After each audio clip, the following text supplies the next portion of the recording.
C'était terrible. Il devait être 2 heures. Nous n'étions pas couchés. Nous discutions avec des amis dans notre cabine. Tout à coup, nous avons ressenti un choc assez violent, puis plus rien. Nous nous sommes dit qu'il ne fallait pas s'inquiéter et que c'était sûrement une forte vague qui avait frappé le bateau. Nous avons donc continué notre discussion. 15 minutes plus tard, nous nous sommes fait sortir de nos cabines par le personnel du bateau.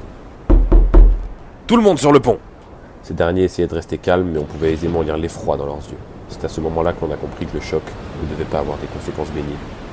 Le pont était une véritable fourmilière noire de monde qui se déplaçait dans un chaos invraisemblable.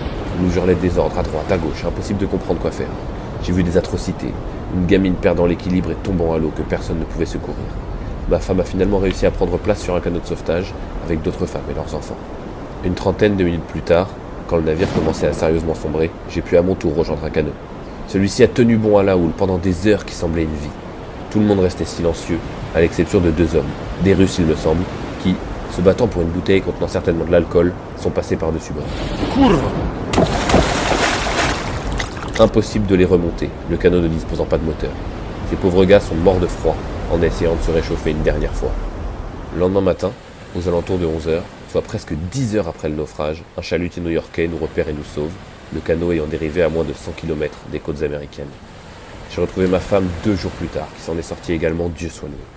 Nos amis, qui avaient embarqué sur un autre canot, n'ont eux jamais été retrouvés.